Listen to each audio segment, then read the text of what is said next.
बंदो गुरुपद कंज कृपा सिंधु नररूप हरि महामोहतम पुंज जासु वचन रविकर निकर गुरु को शिष पे राखिए चलिए आज्ञा मान कबीरता दास को तीन लोक भैराम तीन लोक नौखंड में गुरु ते बड़ा न कोई करता करे तो कर सके गुरु करे सो अपने मन वालों को एकाग्र करने के लिए एक बार बुलंद आवाज में गुरु महाराज के जय घोष करेंगे। बोलिए प्रेम से श्री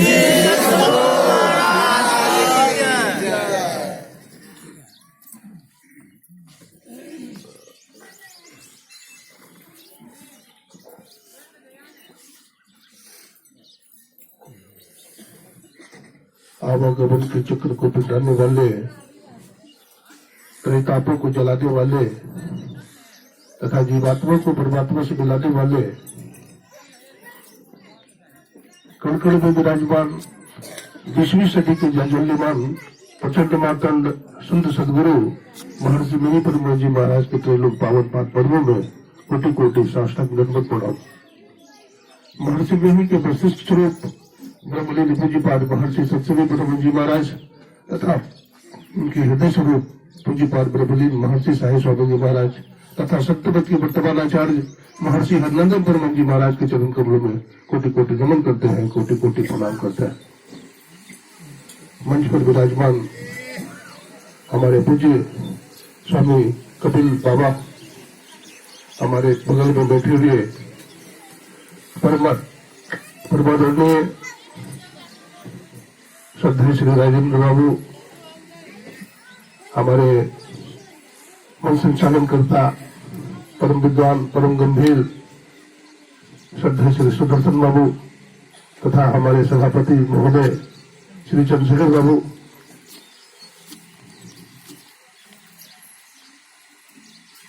सभी आयोजकों, सत्संग प्रेमी सज्जनों, भक्तिमती माताओं एवं बहनों, सत्संग की ज्ञान गंगा में गोता लगाते हुए सभी गुरु भक्तों का मैं हार्दिक अभिनंदन करता हूँ और सबको कोटि कोटि नमन करता हूँ, कोटि कोटि प्रणाम करता हूँ।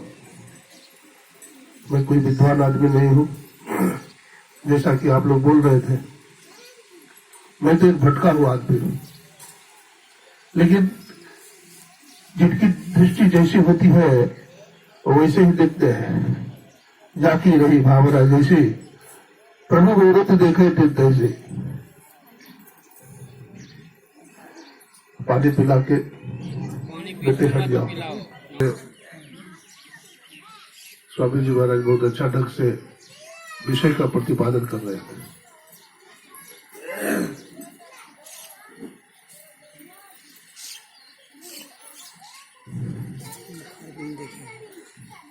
और स्वामी विवेकानंद जी महाराज की बात सुन रहे थे 1893 ईस्वी। 1893 ईस्वी में स्वामी विवेकानंद जी महाराज शिकागो के धर्म सम्मेलन में भारतीय गौरव, भारतीय दर्शन और भारतीय संस्कृति को वायुमंडल में सर्वोच्च स्थान प्रदान किया था। स्वामी विवेकानंद जी के सामने वेद को नीचे रखा गया था और वैदिक को सबसे ऊपर रखा गया था। स्वामी विवेकानंद जी ने वेद को खींच लिया, सारे पुस्तक धराशायी हो गए थे।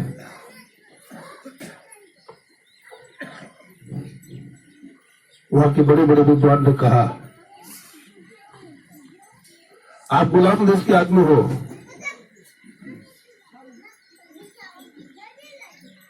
और आप गरीब देश के आदमी हो। स्वामी विवेकानंद जी महाराज ने कहा, मैं गरीब देश से जरूर हो, लेकिन मुझसे तो गरीब तुम हो। मैं भले ही झोपड़ी में रहता हूँ, हमारे ऋषि मुनि भले ही झोपड़ी में रहते हैं। चलो अमेरिका के लोगों, तुम पंछी की तरह आसमान में उड़ना सीख लिए हो, मछली की तरह जल पर तैरना सीख लिए हो, लेकिन इंसान की तरह धरती पर चलना नहीं सीखे हो। इंसान की तरह धरती पर चलने के लिए हमारे भारत के ऋषियों ने सीखा है। भारतवर्ष ऋषि मुनियों, संतों, अवधूतों और योगियों का देश रहा है। भारत में वेदांत का डिंडिंग घोष उच्चरित होता रहा है। स्वामी विवेकानंद जी महाराज ने कहा, तुम्हारा दर्शन कहाँ समाप्त होता है? एथिक्स में, नैतिकता में, और हमारा दर्शन वहां पैर रखता है।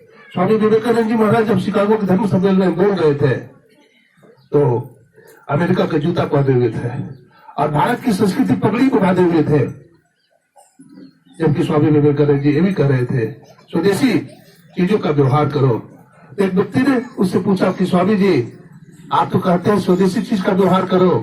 बोला, हाँ मैं कहता हूँ, मैं भारत का कपड़ा पहने हुए वो सूती, मैं भारत का साफा बांधे हुए पगड़ी, तो लेकिन अमेरिका का जूता क्यों पहने हुए हो?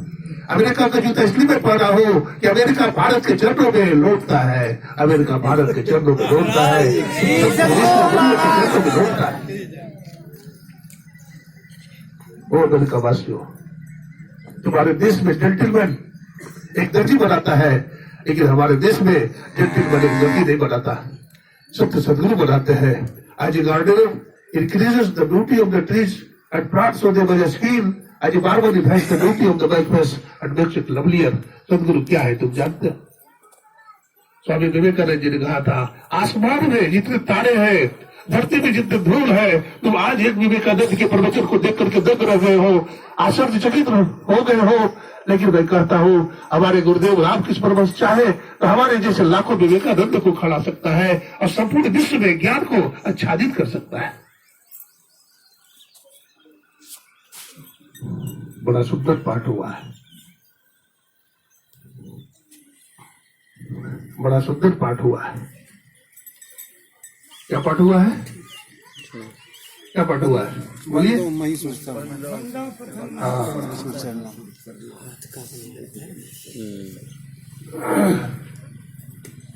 संत समागम हरि कथा, तुलसी दुर्लभ दोय, सुतवी दारा लक्ष्मी पापी के भी हो।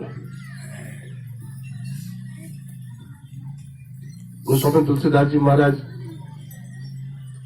रामचरितमानस की रचना करते हैं तो सबसे पहले गुरु की वंदना करते हैं।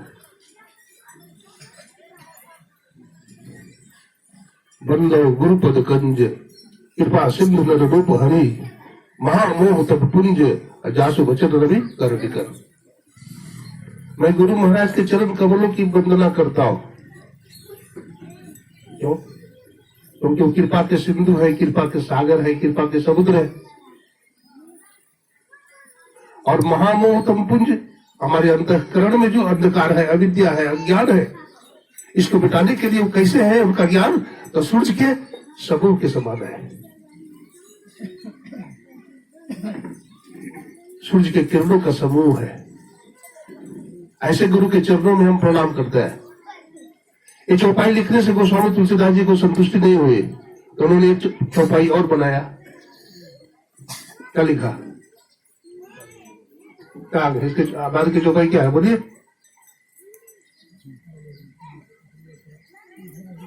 मैं गुरु महाराज के चरण कमलों में लगा हुआ रज को प्रणाम करता हूं। ना इसके पहले मैं गुरु महाराज के चरणों में लगा हुआ जो रज है उसको प्रणाम करता हूं।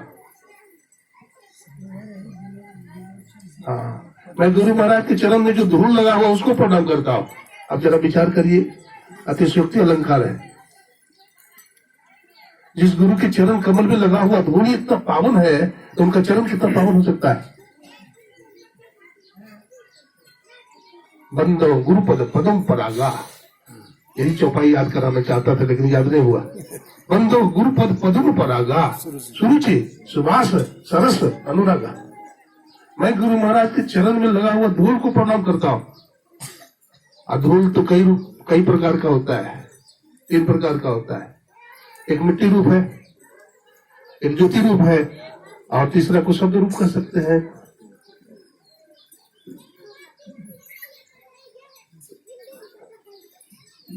श्री गुरु पद लख मणिगण ज्योति असुभ्रत दिव्य दृष्टि ही होती है।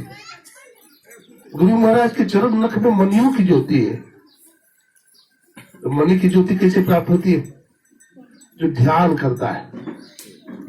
उघर ही विमल तिलोचन ही के मिटहि दोष दुख भव रजनी के सूझत राम चरित मणिमानिक गुपुत प्रगट जब जय जय कानिक यथा सुरंजन आंज दिगा साधक सिद्ध सुजान कौतुक दे कहीं शैलवन भूतल भूरि निधान।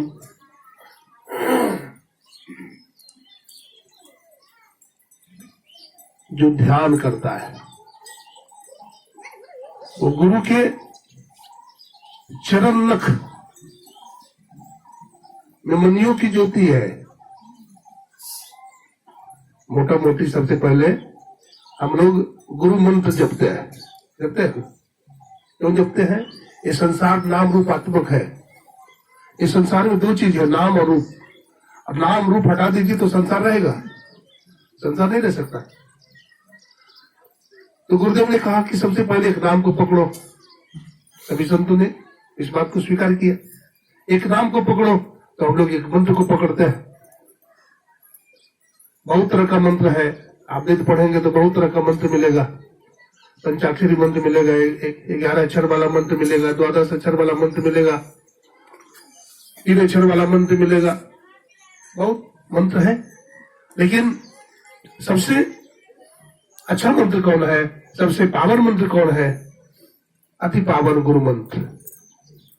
हमारे गुरुदेव कहते हैं अति पावन गुरु मंत्र। गुरु महाराज के द्वारा जो दिया गया मंत्र है वो अति पावन है। और उसका क्या करना चाहिए? मन ही मन जाप जपो, मन ही मन उसका जाप करना चाहिए। और उपकारी गुरु रूप को मानस ध्यान थपो। सदगुरु का रूप बड़ा उपकारी है। सदगुरु का रूप इतना उपकारी है, मातु से यदि सोह करे गुरु पितु से अधिक भलाई। देवी देवता का रूप उतना लाभदायक नहीं है जितना संत सदगुरु का है। इसलिए बाबा गोरख ने कहा सदगुरु बोले तो बोले बाबू, नहीं तो पढ़ले हुआ। गुरु बिना भवनिधि तरह न कोई, जो विरंची शंकर सब होई। गुरु की बड़ी महिमा है। बाबा चरणदास जी महाराज ने कहा गुरु बिना और न जान मान मेरो कहो, चरण दास उपदेश विचारत ही रहो। गंगा सम गुरु हो पाप सब धो बहे, सूरज सम गुरुदेव तिमिर हट ले। गुरु ही को धरो ध्यान, नाम गुरु को जपो। आपा दीजे भेंट पूरन गुरु ही थपो। समृत श्री सुखदेव कहा महिमा करो, स्तुति कही न जाए शीश चरणन धरो। अगर गुरु के चरण कमल पर शीश काट करके भी चढ़ा दिया जाए तो सदगुरु के ऋण से हम ऋण नहीं हो सकते। इसलिए सदगुरु का जो स्थान है सर्वोपरि स्थान है। उपनिषद में आया है जैसे ईश है वैसे सदगुरु है, जैसे सदगुरु है वैसे ईश है। सदगुरु और ईश में कोई भेद नहीं है। संत कबीर साहब ने कहा प्रथम ही धारो गुरु को ध्यान, हो श्रुति निर्मल हो बिंदु ज्ञान। और आगे क्या है? दो नैना बीच सन्मुख, दो नैना बीच सन्मुख देख, एक बिंदु मिले दृष्टि दो देख। तो मानस जप और मानस ध्यान में तू समझ गए कि मानस जप में हम लोग मंत्र जपते हैं, मानस जप जपते हैं, उपांशु जप है, वाचिक जप है। जपों का राजा कौन है? मानस जप है। मानस ध्यान में क्या करते हैं? अपने इष्ट के रूप को उगाते हैं। बाबा नानक देव जी कहते हैं गुरु की मूरत मन में ही ध्यान, गुरु के शब्द मंत्र मन मान, गुरु के चरण हृदय ले धारो, और गुरु पार ब्रह्म सदा नमस्कार। शिवनारायण स्वामी का कहते हैं निहारो यारो गुरु मूर्ति की ओर, गुरु मूर्ति सूरत बिच निरखो, तब रोहोत इंजोर निहारो यारो गुरु मूर्ति की ओर। गुरु मूर्ति की तरफ निहारिए, टकटकी लगाकर देखिए। जैसे चातक पंछी होता है वो निहारते रहता है स्वाति नक्षत्र के जल के लिए, आशा लगाए बैठा रहता है, पानी पीऊंगा पानी पीऊंगा। किसी नक्षत्र का जल नहीं पीता, किसी सरोवर का जल नहीं पीता, किसी नदी का जल नहीं पीता, किसी नहर का जल नहीं पीता, किसी कुआं का जल नहीं पीता। पानी पीऊंगा पानी पीऊंगा पानी पीऊंगा। एक शिकारी आया, अब बाण मार दिया, गाछ के ऊपर में बैठा हुआ था, टहनी पर गिर गया समुद्र में बेचारा। और गिरा कैसे? चोंच के भार, एक बूंद पानी नहीं पिया, चोंच को बंद कर दिया, मर गया लेकिन जल नहीं पिया। इसी तरह से गुरु में प्रेम हो, गुरु में इतना प्रेम हो, इतनी श्रद्धा हो, इतना विश्वास हो। स्वामी विवेकानंद जी महाराज ने कहा, अरे गुरु का नाम लेने लगो ना तो आंख से अश्रु जल प्रवाहित होने लगे। स्वामी विवेकानंद जी महाराज जब गुरु का नाम लिया तो अमेरिका में उनकी आंखों से अश्रु जल प्रवाहित होने लगे। फोटोग्राफर ने जब फोटो लिया तो पीछे से एक बूढ़े बाबा का भी तस्वीर आ गया था। उनको दिखाया गया विदाई के समय में, महाराज बड़ा आश्चर्य की बात है,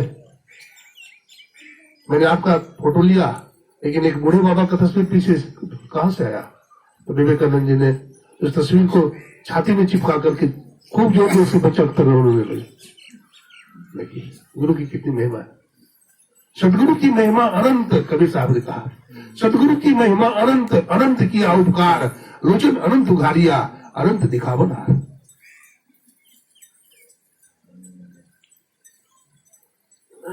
अमृत की बात सुनते हैं। अमृत कहाँ है? वेद में आया है, तमसो मां ज्योतिर्गमय, असतो मां सद्गमय, मृत्यु मां अमृतगमय। मुझे अंधकार से प्रकाश की तरफ ले जा, मुझे अंधकार से प्रकाश की तरफ ले जा, मुझे मृत्यु से अमरता की तरफ ले जा। अंदर में अमृत है। कहाँ अमृत है? किसके पास है? कुंभ का मेला लगा हुआ है,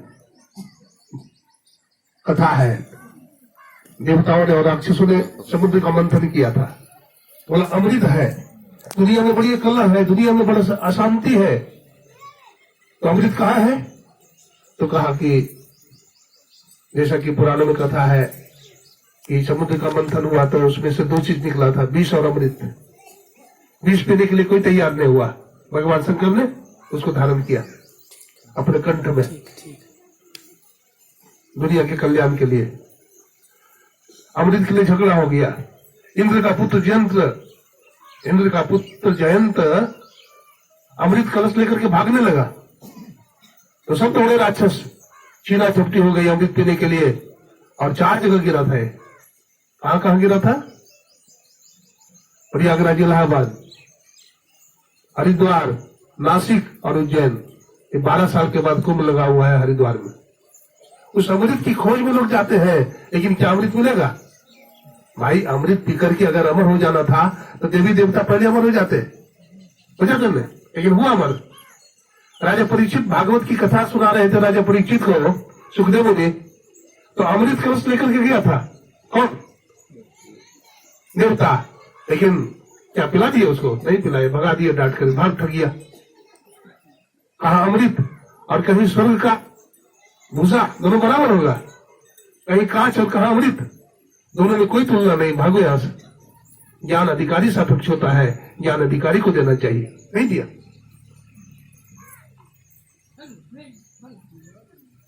अमृत मी का कहे सब कोई, पिए बिना अमर नहीं हुई।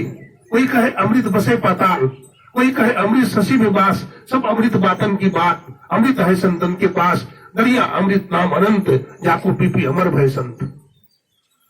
तो ये अमृत कहाँ है? तो कहा संतों के पास है। अभी सुन रहे थे, श्री गुरु पद नख मणिगर ज्योति, असुमृत दिव्य दृष्टि होती। हमारे गुरुदेव इशारा करते हैं, सुखमणि के झीना नाल से अमृत की धारा बह रही, अमीर सूरत धार धर भाटा से सिरा चढ़ रही। मीन सूरत धार धर भाटा सचीरा चढ़ रहे। सुखमणि के झीना नाल, झीना माने बारीक, अमृत की धारा बह रही, वह अमृत की धार बह रही है, लेकिन जीव उसको नहीं पी रहा है, उसको युक्ति मालूम नहीं है, उसको युक्ति मालूम नहीं है। लेकिन जिसको मालूम है वो अमृत का पान कर रहा है। अमृत पीकर के क्या होगा? अमर हो जाएगा।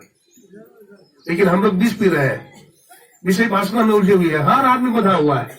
जगत गुरु शंकराचार्य जी महाराज अपने प्रश्नोत्तरी में लिखते हैं, बद्धो एको, बना हुआ आदमी कौन है? कहते यो विषय अनुरागी, जो विषय की जाल में फंसा हुआ है। आवा विमुक्ति, कहते विषय विरक्ति। और मुक्त कौन है? जिसको विषयों से वैराग्य हो गया है, विषय से वैराग्य हो जाए, और विषय से वैराग्य हो जाएगा। देखिए, सत्संग करते करते दुनिया से वैराग्य हो जाता है। जो सत्संगी भाई माताएं बहने त्रैकाल संध्या करते होंगे, पूरी युक्ति से ध्यान करते होंगे, सदाचार और शिष्टाचार का पालन करते होंगे, तो उनको संसार से वैराग्य हो जाता है। घर परिवार में उनका मन नहीं लगता है, वो सत्संग में भागी फिरते हैं, कहाँ ध्यान अभ्यास हो रहा है वहां पहुंच जाते हैं। कबीर दास की भावता, दूर से दिसंत तन छीना मन अनमना, जग से रूठ फिरंत। ऐसे जोगी, ऐसे बैरागी सुखदेव मुनि भागे जा रहे हैं दुनिया से। वेदव्यास जी कहते हैं, सुखदेव ठहरो, सुखदेव ठहरो। वो ठहरते नहीं, भागे जा रहे हैं। बेटा बेटा कर रहे हैं, कौन किसका बेटा, कौन किसका बाप। जीवात्मा स्वतंत्र है, यहाँ कोई किसी का बाप, कोई बेटा नहीं है। अभिमन्यु युद्ध में मारा गया ना, और स्वर्गारोहण में अर्जुन का भी शरीर छूटा, तो उनको भी स्वर्गलोक हुआ। तो वहां अभिमन्यु को देखा और बेटा बेटा कह करके भागने लगे, पीछा करने लगे। अभिमन्यु भागते भागते बोलते हैं, कोई किसी का बाप नहीं, कोई किसी का बेटा नहीं। तुम एक जन्म में हमारे बाप थे, मैं 25 जन्म तक तुम्हारा बाप था। यहाँ कोई नहीं किसी का।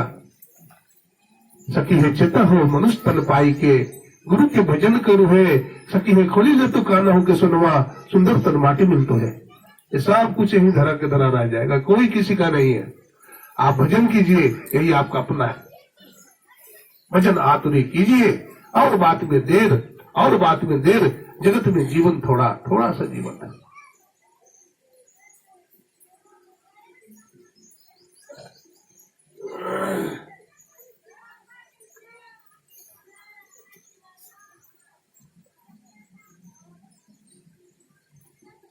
ध्यान भजन में हम लोग तो सोए हुए हैं। हम लोग भजन कहाँ करते हैं? बैरागी कहाँ है? ध्यान में बैठते हैं, सो जाते हैं। सत्संग में आए हैं, आलस्य से भर जाते हैं। बहुत लोग जुट रहे हैं। एक मास्टर साहब थे, तो मास्टर साहब भारत में गए थे। भारत में गए और स्कूल जाना था। स्कूल में पहुंचे, और स्कूल में पहुंचे तो इतनी थकान थी कि टेबल पर ही नाक नीचे करके सो गए। इतने में इंस्पेक्टर साहब आ गए, वीडियो साहब, इंस्पेक्शन करने के लिए। तो देखा कि ये मास्टर साहब सोए हुए। मास्टर सर क्या बात है, सोए हुए हैं? तो बोलते हैं, हड़बड़ा के बोलते हैं, नहीं सर, नहीं सर, मैं बतला रहा था विद्यार्थियों को कि कुंभकर्ण कैसे सोता है, तो बतला रहा था। तो वही हाल हम लोगों का भी है। हम लोग भी जब ध्यान करने जाते हैं तो सो जाते हैं। तो ये नहीं, जागिए।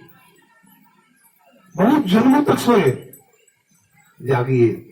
बाबा गोरखनाथ जी महाराज जगे, दादू दयाल जी महाराज जगे, संत कबीर साहब जागे, गुरु नानक साहब जागे, हमारे परमाराध्य गुरुदेव जागे, और हम सोए हुए हैं। उठ जाग मुसाफिर भोर भय, अब रैन कहाँ जो सोबत है। जो सोबत है सो खोबत है, जो जागत है सो पावत है। तू नींद से अखियां खोल जरा, गुरु जागत है तू सोबत है। संत जगाते हैं, arise awake and stop not till the goal is reached. उठो, जागो, और लक्ष्य तक पहुंचने के पहले मत रुको। स्वामी विवेकानंद जी महाराज शिकागो के धर्म सम्मेलन में कहा, ए अमेरिका के युवकों, अमेरिका के युवतियों, मैं तुम्हें रामचरितमानस पढ़ने नहीं कहता, मैं तुम्हें गीता पढ़ने नहीं कहता, मैं तुम्हें धर्म ग्रंथ पढ़ने नहीं कहता, मैं तुम्हें फुटबॉल खेलने के लिए कहता हूं। और ऐसा मैं इसलिए कहता हूं कि मैं तुम्हारे उभरे हुए कंधे को देखना चाहता हूं। मैं फौलाद की मांसपेशियां चाहता हूं ताकि तुम भगवान श्री कृष्ण के द्वारा, भगवान श्री राम के द्वारा दिए गए उपदेशों को हृदयंगम कर सको, तुम समझ सको। लेकिन समझोगे तो तब जब तुम जागोगे, जब संत सदगुरु मिल जाएंगे वो तुम्हें जगाएंगे, बिना जगाए तुम जागोगे नहीं। विवेकानंद जी महाराज का work to death, when I am gone my spirit will work with you, the wealth, fame and enjoyments are only for a few days. These are mortal. So be careful and stand up and find out the divinity, self-realization and deep consciousness. धन जवानी पद सदा नहीं रहता है। आज हमारे पास धन है तो कल भी रहेगा, ऐसी बात नहीं। आज हम प्रधानमंत्री हैं तो कल भी रहेंगे, ऐसी बात नहीं। आज हमारे पास आलीशान बिल्डिंग है तो कल भी रहेगा, खंडर हो जाएगा। तेरे जैसे लाखों आए, लाखों इस माटी में खाए, कौन हुआ बलवान बंदे, झूठी तेरी शान दे। रावण की सोने की लंका, सोने की लंका बनी, मैं धूल की धानी रे। श्री दुर्योधन की सावी छनमाही बिलानी दे। नाम सुमन नर बाबरे, तेरी सदा न दही रे। यह माया कहो कौन की, कितने संग लागी रे। गुदड़ी से उठ जाएगी, चित चित अभागी रे। संत कहते हैं ईश्वर की भक्ति करो, ईश्वर की भक्ति करो, सत्संग करो, क्योंकि सत्संग से ही सुधार संभव है। गोस्वामी जी लिखते हैं, सठ सुधर ही सत्संगति पाई, पारस परसि कुधा तु सुहाई। तात स्वर्ग अपवर्ग सुख, धरिय तुला एक अंग, अतुल न ताहि सकल मिली, जो सुख लब सत्संग। सत्संग की बड़ी महिमा। देखिए, सत्संग के प्रभाव से अजामिल का नाम सुने, श्रीमद् भागवत महापुराण में अजामिल की कथा आती है। ब्राह्मण था अजामिल, लेकिन संविधा चुनने के लिए जंगल में गया, एक व्यक्ति को वेश्या के साथ रमन करते देखा, उसका मन पतित हो गया विषय वासना में और बहुत बड़ा कामी बन गया। सत्संग की बड़ी महिमा है।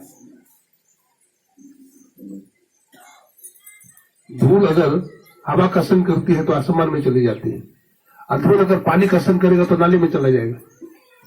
फूल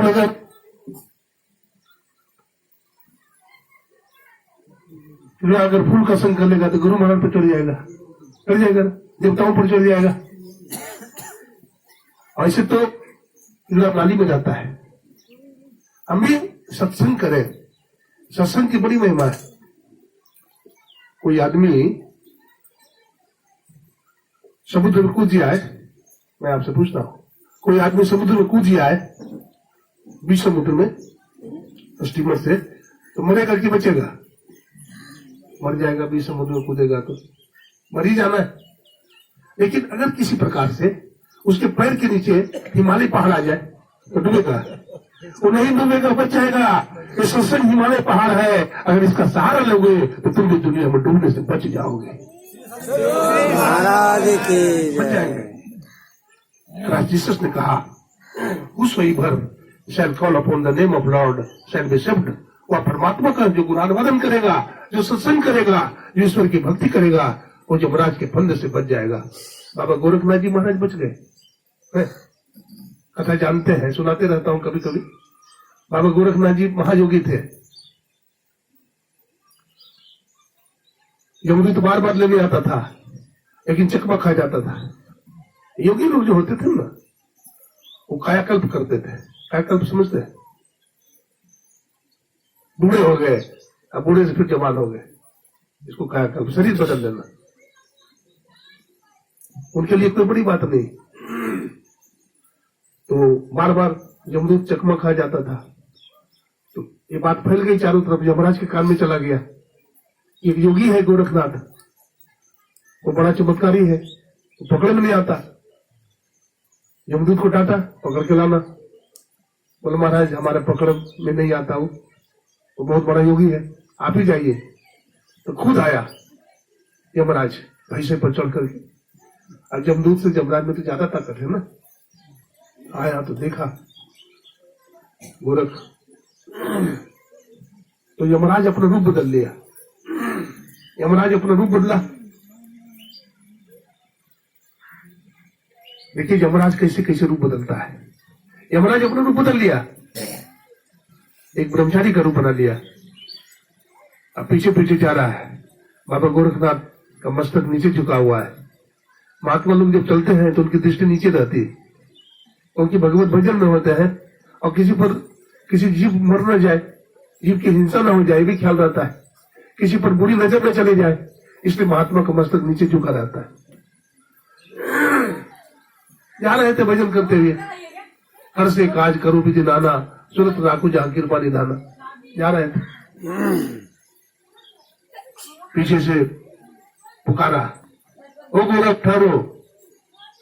गोरखनाथ जी महाराज तो भजन कर रहे थे, सुने का, फिर बोलो गोरख ठहरो। गोरखनाथ ने पीछे मुड़कर देखा, बोला तू कौन है? बोला हमको नहीं जानता है। उन्होंने कहा मैं तुमको नहीं जानता।